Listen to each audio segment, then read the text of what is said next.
This is one of the most remote places in America.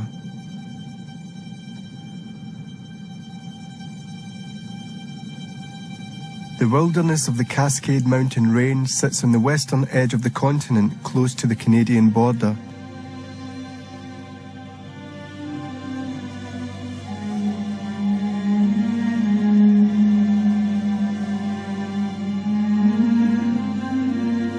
The mountains here have forbidding names: Mount Terror, Damnation Peak, Mount Despair, echoing the tragedy of those who tried and failed to conquer this godless terrain.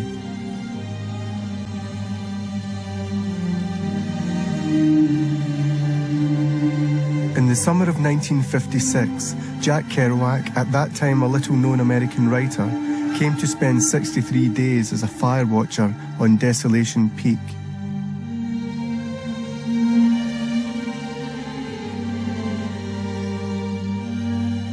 Desolation Peak is so remote. It was always the most remote fire station in the Forest Service. It's just a few miles south of the Canadian border. When Kerouac was there was no road that went anywhere near it. It was a 3-day trip by tug barge, horseback, and pickup truck from Marble Mount, which is where the ranger station is.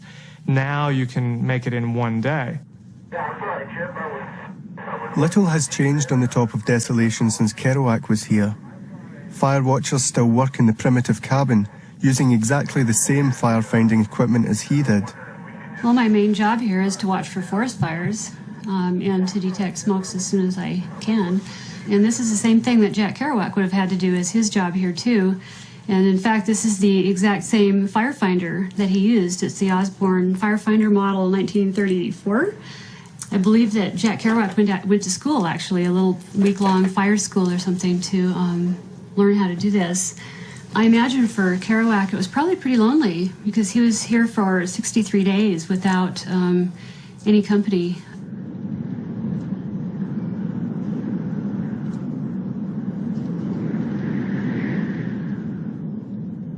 Kerouac came to Desolation in his mid-30s. He'd been writing and travelling for most of his adult life, but the books that were to make his name had yet to find a publisher. He came here to escape, but he also came in search of a spiritual experience. It was 8 or 9 weeks of mountain solitude. No distractions whatsoever. You could read, write, sing at the top of your lungs, meditate, and if you were lucky, have a vision. Kerouac had been, at this point, in intense Buddhist studies for 3 years, and he felt that he was primed for a spiritual breakthrough. So he was going up there with the idea of really having the sort of vision in solitude. And he wrote to a friend before he left, if I don't get a vision up on Desolation Peak, my name ain't William Blake. But something went badly wrong on the top of Desolation Peak. What Kerouac experienced in the small cabin was not enlightenment, but a sense of loneliness and despair worse than any he'd ever known. A feeling of desolation so profound that it would change the whole course of his life and ultimately ruin him as a writer.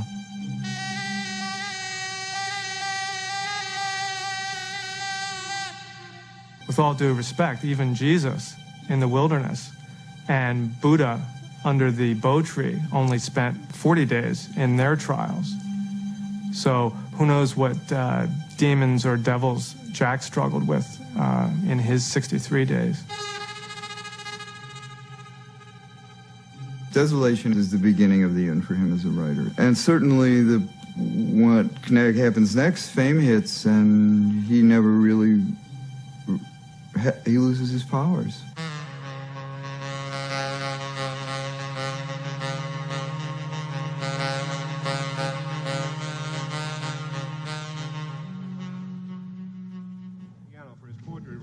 Within a few short months of coming down from the mountain, Kerouac became the most famous writer in America.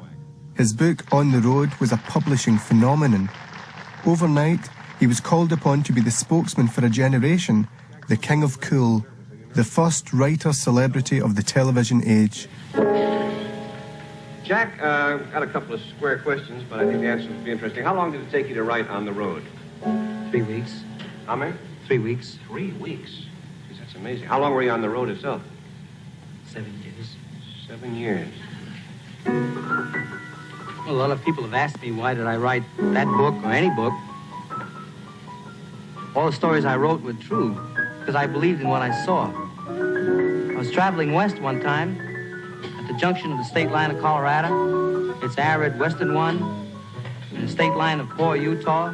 I saw in the clouds, huge and massed above the fiery golden desert of Evenfall, the great image of God with forefinger pointed straight at me through halos and rolls and gold. Kerouac's appearance in the Steve Allen Show should have been a moment of great success for him. It was a moment of triumph. His book had just come out to enormous acclaim and attention, but the Kerouac we see there is riven with contradiction. He's almost unable to control himself, so overcome is he with shyness and self-doubt. He was one of the first writers to get the full media treatment to go on television. Television was really new in those days. The talk show had just been invented, and everybody sort of wanted a piece of him. I remember having a dream at that time of being at a reading with Jack, and that people literally tried to tear him apart limb from limb after the reading. There was that kind of avidity that people had. It just sort of kicked the sides out of everything. And it was suddenly overnight, it was a whole new scene, just as when rock hit the music scene in this country, the 60s. It's very similar. In fact, it was the beginning of the same revolution. On the face of it, Kerouac might have looked like literature's first rock and roll superstar, but beneath the confident public image, he was a bundle of insecurities. And many of his troubles had their roots back in his hometown of Lowell, Massachusetts.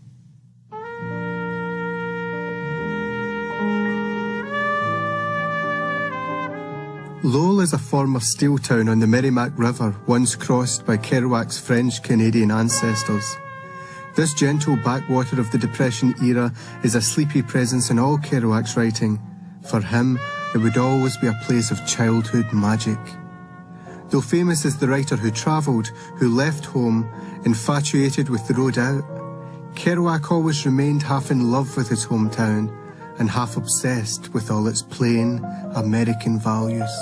He was a member of a working-class family. He had a tough row to hoe. His family didn't want him to be a writer, a very difficult way to make a living. His father was in the printing business. His father was a very tough man. His mother worked all her life. His family were devout Catholics, and that was also a very important influence upon Jack, and he remained Catholic, I think, through his life. So the whole Lowell experience, I think, had to do with the deeply conservative side of Jack. There were always two sides to Jack. There was that conservative, traditional side and a much wilder side.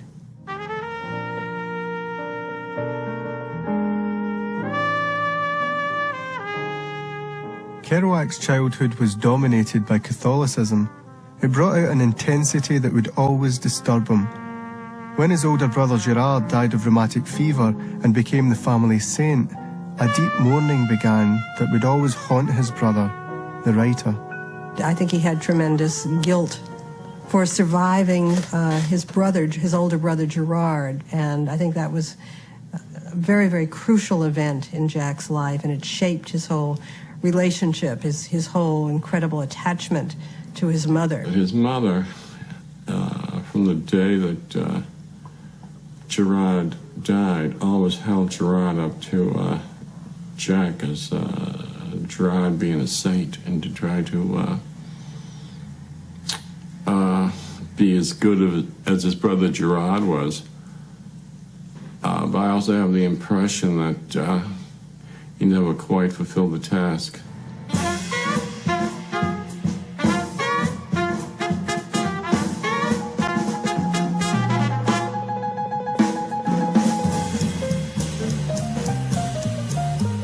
Living up to his mother's expectations was a burden Kerouac carried lightly in his youth.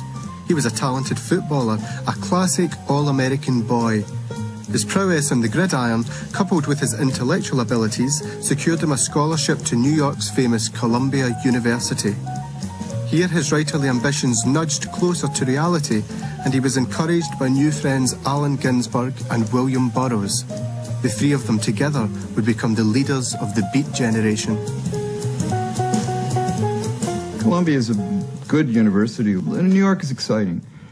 And he meets some characters. He meets Ginsberg at Columbia. He meets Burroughs. And with them, entered this street, 42nd Street, Times Square, post-war world of hustlers and Benzodrine inhalers and fast jazz. But at the same time, we have to keep in mind that at Columbia, he's also seriously studying the history of the novel, studying in these years Melville, Thomas Wolfe, Goethe, Rimbaud, Huxley.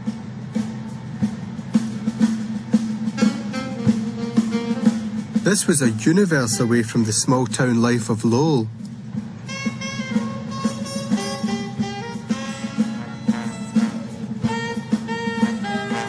Kerouac thrilled to the new pace and was quickly caught up in the excitements of the big city.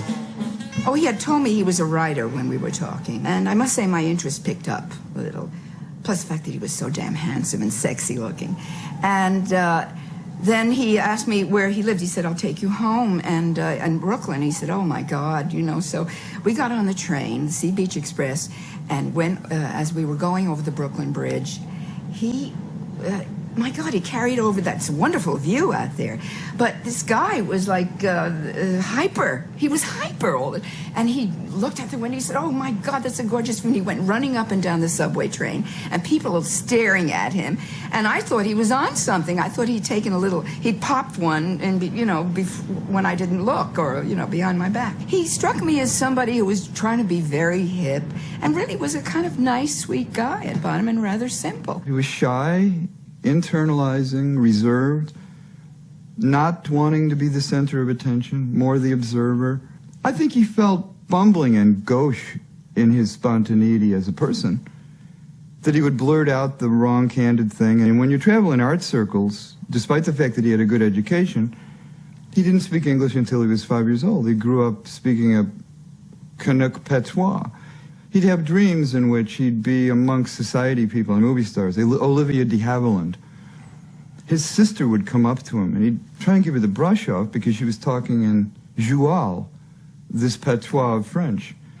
Kerouac felt more at home in the anonymous streets and jazz clubs of New York. Here he found the heart of his lifelong fascination with America's subterranean lowlife, the world of beat, the dark world of street life.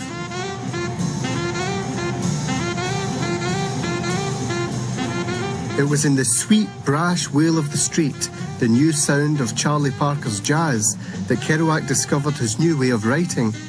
He wanted to write like Parker played, letting it all flow spontaneously. This was what Charlie Parker said when he played. All is well. You had the feeling of early in the morning, like a hermit's joy, or like the perfect cry of some wild gang at a jam session, wail, whop. Charlie burst his lungs to reach the speed of what the speedsters wanted, and what they wanted was his eternal slow down. A great musician and a great creator of forms that ultimately find expression in mores and what have you. Musically as important as Beethoven, yet not regarded as such at all. A genteel conductor of string orchestras, in front of which he stood, proud and calm, like a leader of music in the great historic world night, and wailed his little saxophone, the alto, with piercing clear lament, in perfect tune and shining harmony. Toot! Charlie Parker was a great hero of his, with whom he identified very much, I think. As he said at one point about the founders of bop, Charlie Parker and Dizzy Gillespie and Thelonious Monk, that they were not only misplaced in the white nation, but misnoticed for what they were. And I think he thought of himself as misplaced in the white nation and misnoticed for what he was.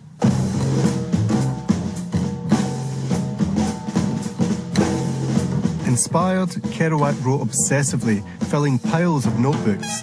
These were the raw material for his masterpiece, On the Road. He documented his low-life travels through the great American West in search of kicks and new experiences. Kerouac's real vision was a vision of America that no longer exists. It was a vision very similar to that of Thomas Wolfe, not Tom Wolfe, the parajournalist, but Thomas Wolfe, the author of Look Homeward, Angel. His hero rode across the landscape, across the darkening landscape, and saw America from the windows of a train.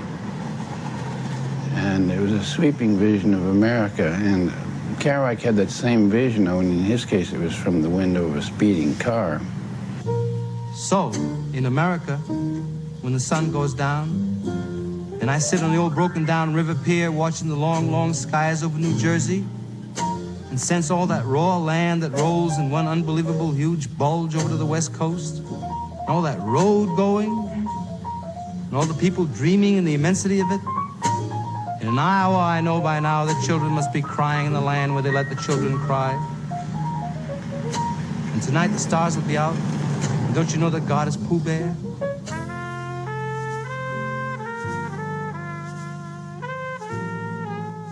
Like many an American writer before him, Kerouac was fascinated with the idea of the American frontier. He was the unstable, highly educated East Coaster who saw life in the great American West as more real, more authentic.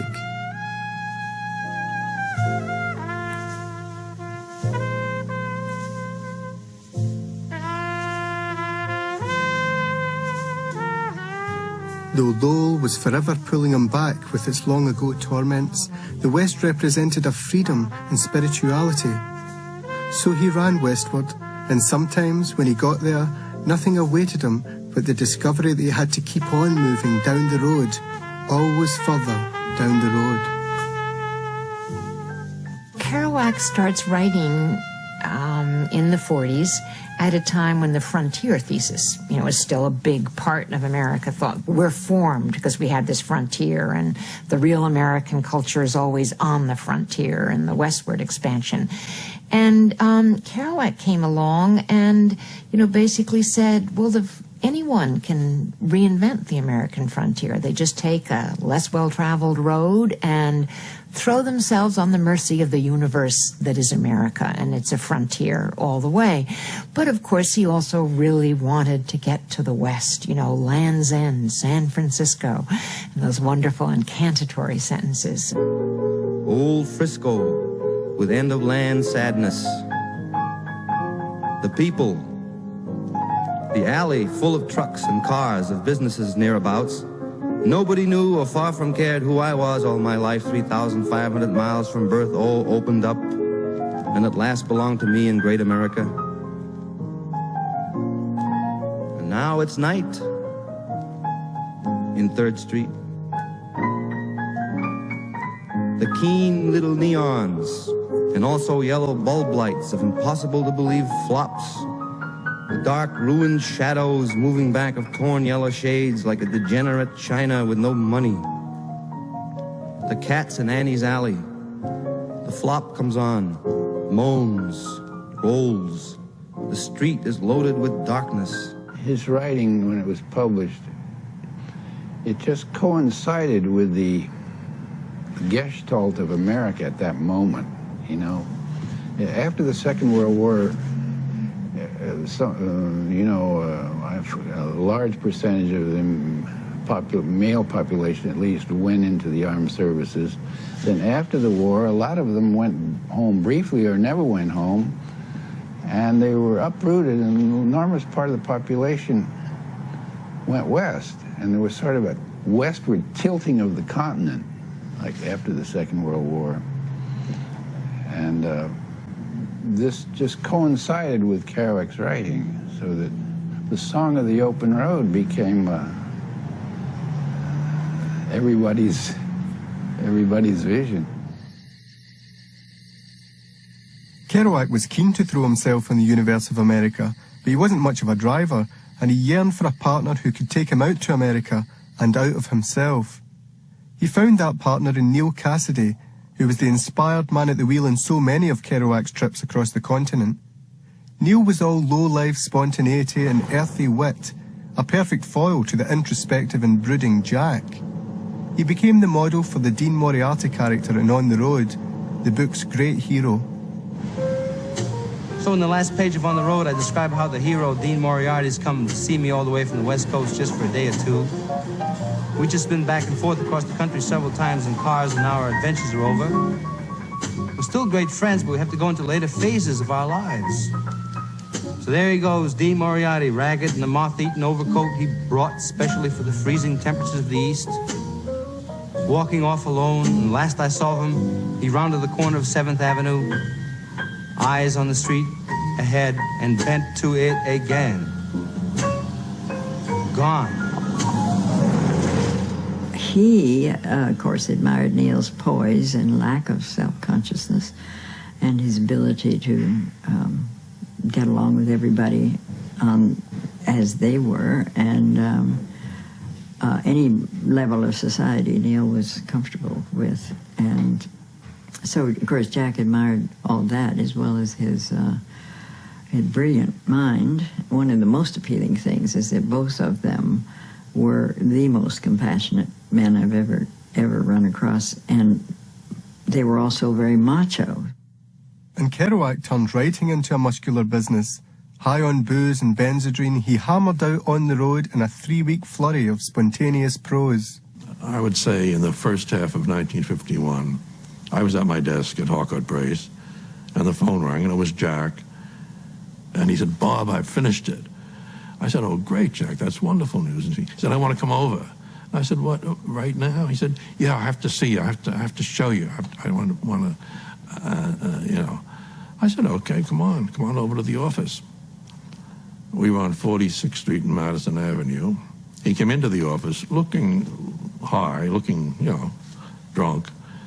And he had a roll of paper, like a paper towel to use in the kitchen, big roll of paper under his left arm. And he was, this was a great moment for him. I understood that. He took one end of the roll and he flung it right across my office, like a big piece of confetti, right across the desk. And I thought, this is a strange manuscript. I've never seen a manuscript like this. And he looked at me, waiting for me to say something. I said, "Jack, you have to cut this up. It has to be edited." And his face flushed, and he said, "There'll be no editing on this manuscript." I said, "Why not, Jack?" He said, "This manuscript has been dictated by the Holy Ghost."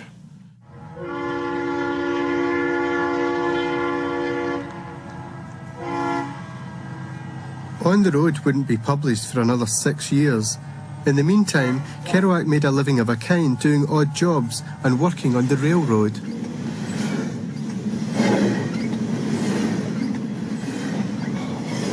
Though little of his writing was in the public domain, he continued to write long and hard, capturing in his manuscripts the working lives of people the length and breadth of the continent.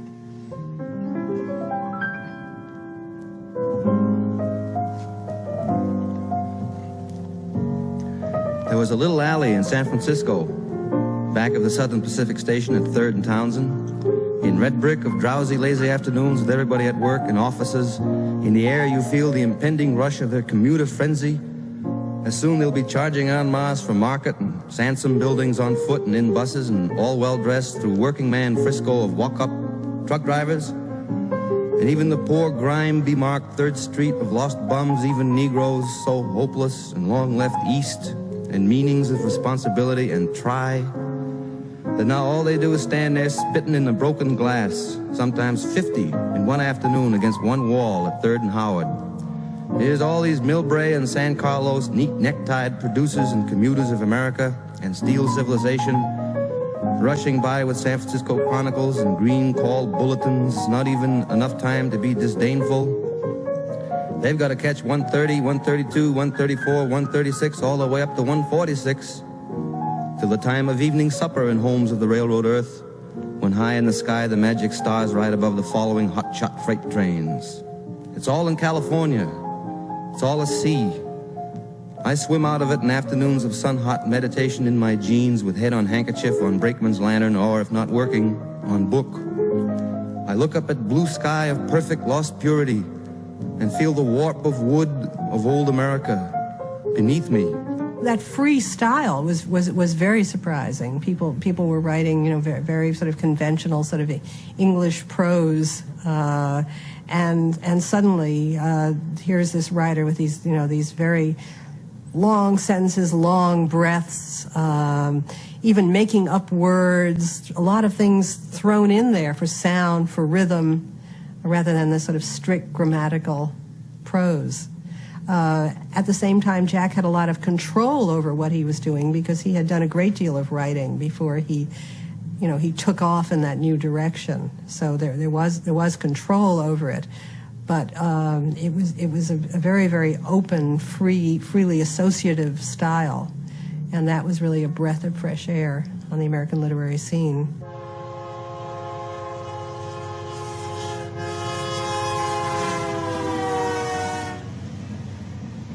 But Kerouac paid a heavy and painful price for his writing.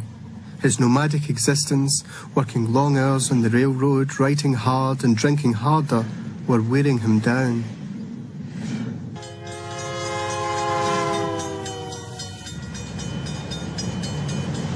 He had no stability in his life, no security, and unlike his great friend Neil Cassidy, he had no family.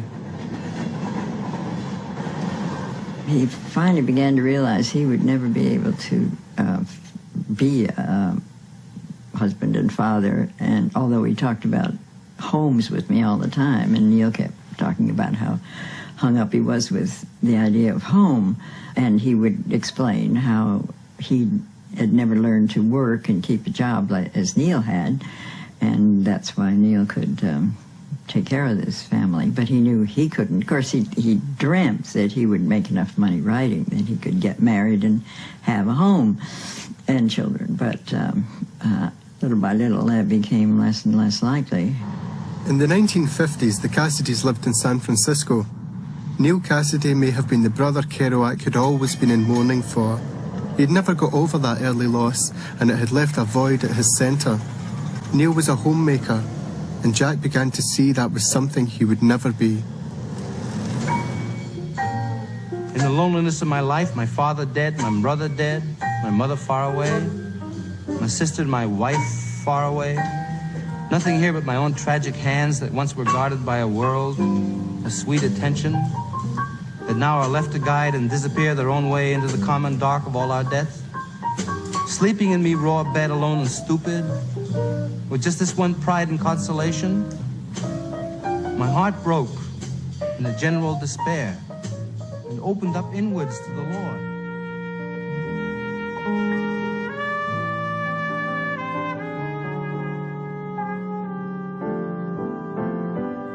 Kerouac was always looking for a home, and looking for the homes he'd left behind.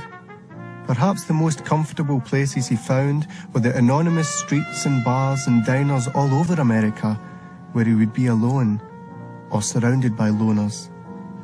That was the life he came to live often enough, in towns like San Francisco, among the beaten-down characters that came to fill his books and his life. Kerouac stumbled through this world with compassion, and all the wasted beauty of it poured onto the page, in giant manuscripts he carried around, and into the blues and songs he wrote on bus tickets. But nothing of his writing would make him happy. Kerouac became the most beat down of all his creations. Kerouac was in this unbelievably painful situation in which he had written approximately 10 books between 1951 and 1957.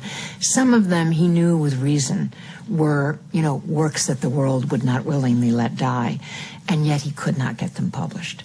And that in itself, I think, is a kind of crucifixion. His whole life became very sort of unstable.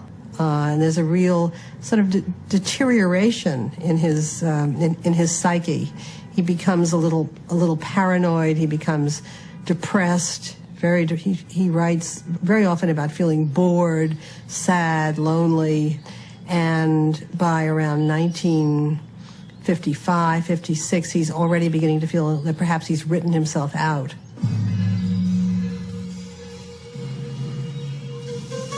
But Kerouac went to his fire-watching job in Desolation Peak full of hope. At last, after many years in obscurity, On the Road was about to be published. He imagined his life would improve, but Kerouac's ambition was small-scale. He did not expect riches.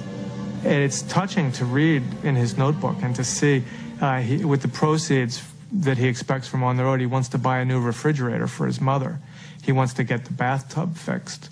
He wants to possibly move her into a flat in Greenwich Village, with no concept of the huge fame and the amount of money that was going to come to him within the year.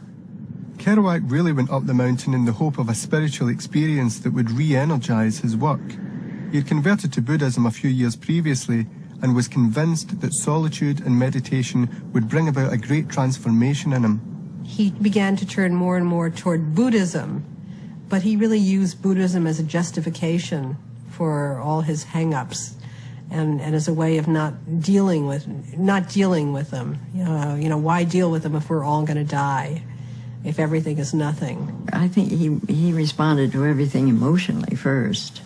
And that's why he'll say some very heavy opinion 1 minute, and 2 minutes later is just as adamant about the opposite view. So nobody can ever pin him down as to what it is he really believes, because it changed every 5 minutes. And that's why he went into Buddhism, I'm sure, with all the lovely imagery and so forth. Rather, Neil and I were logical, analytical minds, and you got to show us, and prove it. It has to be practical. So we analyzed everything. I mean, the why, the causes of everything was what we were after. Fortunately, both of us agreed on this, but Jack wasn't at all. And every time you'd get close to analyzing or, boring home, he'd throw up, everything's an illusion, or, go off in some poetic something or other. He didn't like standing still and facing things. Desolation Peak is one of the great lonely places. The mountains here are close and imposing. These natural monuments are both peaceful and threatening at the same time. Every tree an eye, every star a word. This would be a great place in which to find silence, a great place to write in, and a great place for a writer to go mad in. Kerouac wrote, "When I get to the top of Desolation Peak and everything leaves on mules, and I am alone, I will come face to face with God or Tathagata and find out once and for all what is the meaning of all this existence and suffering and going to and fro in vain. But instead I come face to face with myself.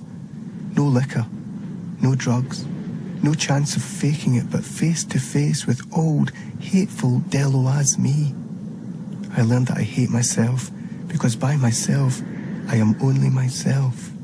I think it was harder and harder by that time for Jack really to be alone. Though Jack always had this sort of fantasy of being a hermit, withdrawing from everything. "O ignorant brothers, O ignorant sisters, O ignorant me. There's nothing to write about. Everything is nothing. In desolation, desolation is learned." He knows he's an alcoholic. He knows that he doesn't have the material psychologically to live. He feels he's betrayed his faith, betrayed his family, and he hates himself.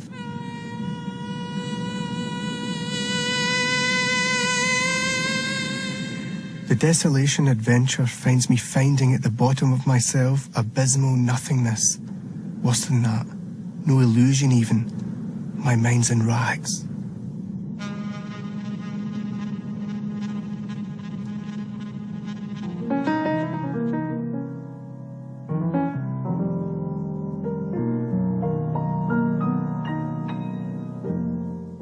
When he came down from the mountain to San Francisco, Kerouac entered into the arms of a kind of savage fame. On the Road was finally published, immediately becoming the Bible of the newly formed Beat generation. Kerouac was embraced as its god, but his mind was wrecked, and because of the experience on desolation, he found it impossible to deal with the pressures of celebrity. My own feeling is that if Jack had a kind of more literary success, had gotten wonderful reviews of On the Road, and people had talked about how beautiful his prose was and so on, that would have been less destructive for him. Instead, he got a tremendous amount of attention, a lot of it very hostile. Jack, I don't think, had any desire whatsoever to be a culture hero, to be a leader. I think that was much more Allen Ginsberg's thing. Jack had a certain shyness about himself. He wanted to sort of stand back and observe and just sort of be in the shadows. I said, well, Jack, you've had a lot of fame since we were last working together. He said, it's been horrible. I said, what do you mean? He said, it's crazy. I don't have a minute to myself. He said, it's hurt me. It's hurt me very, very much. I can't write. I can't think. His fame was a horror to him. He hated the manipulations that he felt were underway with himself as the lamb in the slaughterhouse of fame. As it turned out, he did not get the money. He got all the worst aspects of fame, what Madonna would have loved.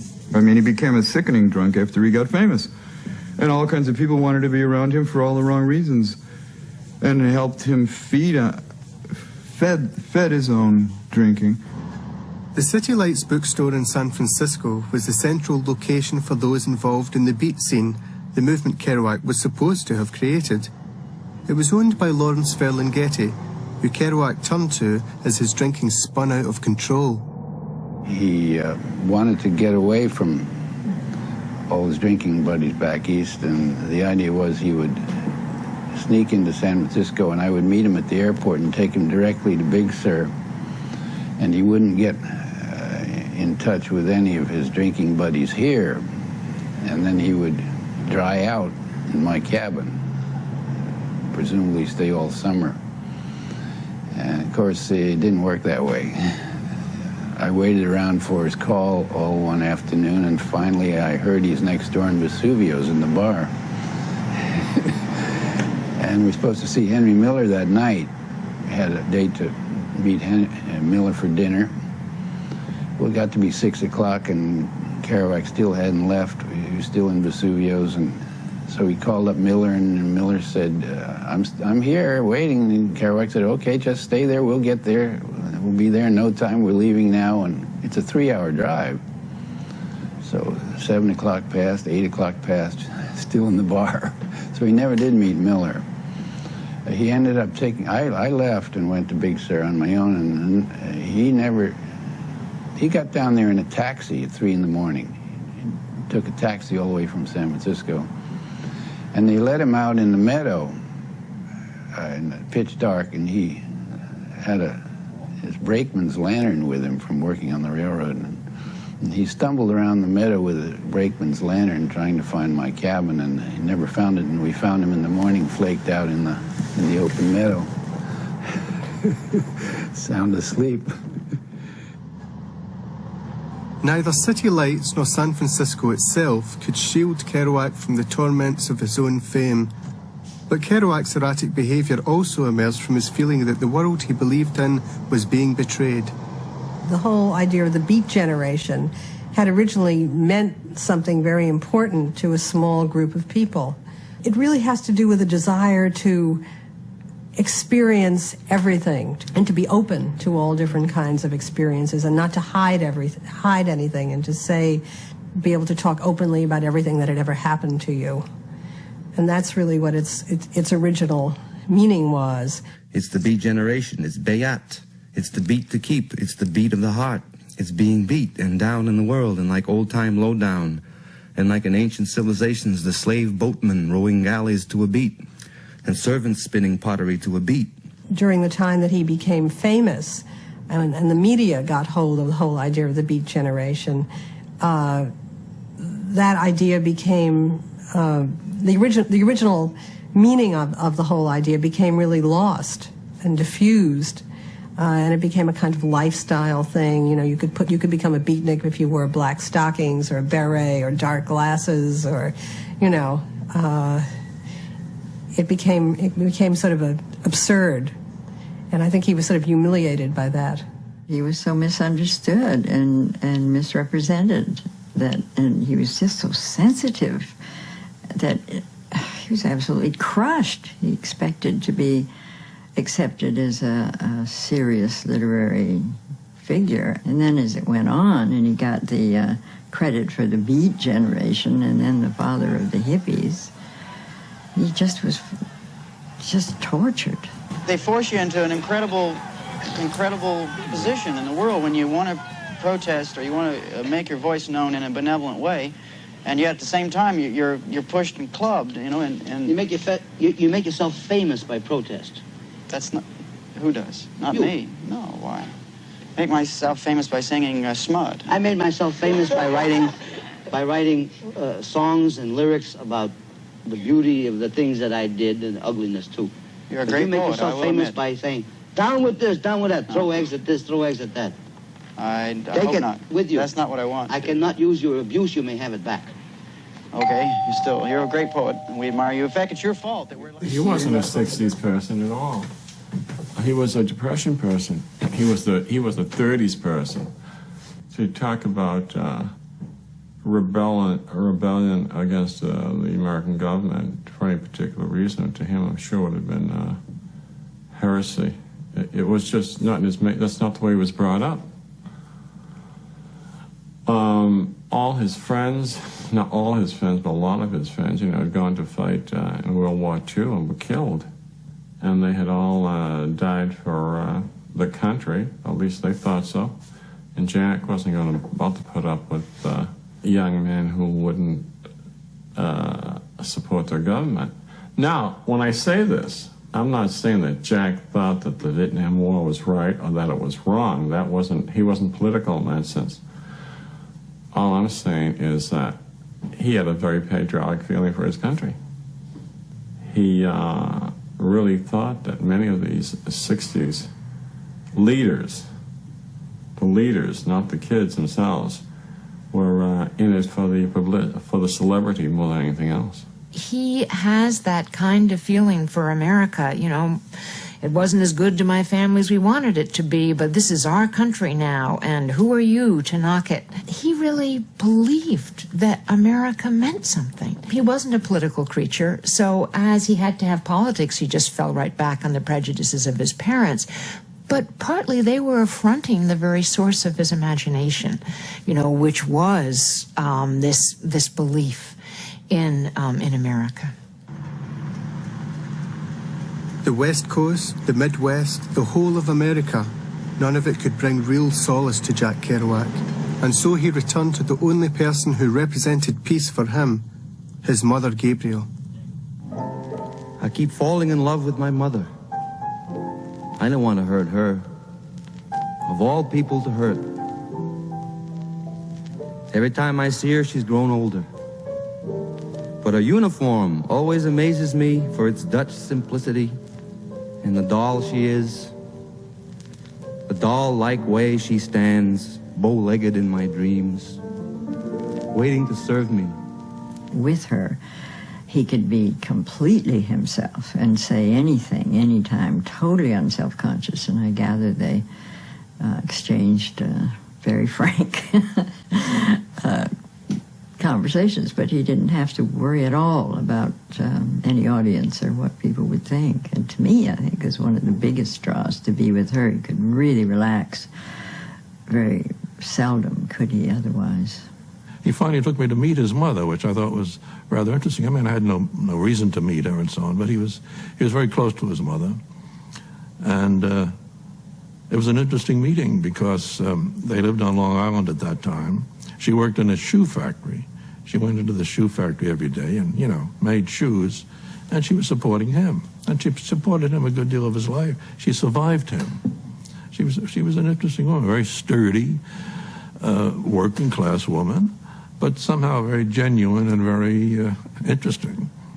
And when she met me, she said, "You don't look like a publisher." And I said, what do I look like? She said, you look like a banker.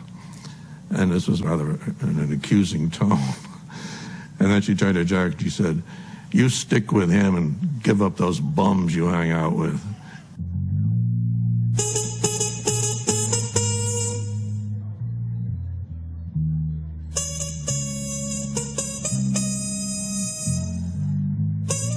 Kerouac was mistaken for a counterculture hero he never wanted to be. He thought he was celebrating the energy of a neglected part of America, but he was accused of encouraging vice and anti-Americanism. In fact, he was an old-fashioned patriot with a genuine belief in the goodness of the human spirit. He just wanted to wander in the streets and to sing generously of what he saw there. He was no politician. And towards the end of his life, he left the streets altogether, left the world, and stayed at home with his mother, drinking himself to death. It was so hard for Neil to watch him go under with alcohol, and it just broke his heart. And for all of us, it's such a disease that you just can't help. And of course, near the end, he was just repulsive. It was too sad. He was only 47 when he died. And yet, when you look back on it, how many novels did he publish? About 14 or 15 full-length novels. He published a book of poems. He did a film script. He did a book on Buddhism, did some nonfiction books. And it's a great body of work. So despite all the difficulties he faced, he was productive and really was truly what he wanted to be from the start, an artist. He came through as an artist. He sensed that he would get long-term cultural vindication for what he was doing. And he wrote in his journal that someday people would be coming to Desolation Peak as pilgrims to give speeches and dedications and to pay homage to him. So, in America, when the sun goes down, and I sit on the old broken-down river pier watching the long, long skies over New Jersey, and sense all that raw land that rolls in one unbelievable huge bulge over to the West Coast, and all that road going, and all the people dreaming in the immensity of it. In an hour, I know by now that children must be crying in the land where they let the children cry. And tonight the stars will be out, and don't you know that God is Pooh Bear? The evening star must be drooping and shedding her sparkler dims on the prairie, which is just before the coming of complete night that blesses the earth, darkens all the rivers, cups the peaks, and folds the final shore in. Nobody knows what's going to happen to anybody besides the forlorn rags of growing old. Think of Dean Moriarty, I even think of old Dean Moriarty, the father we never found. Think of Dean Moriarty, I think of Dean Moriarty.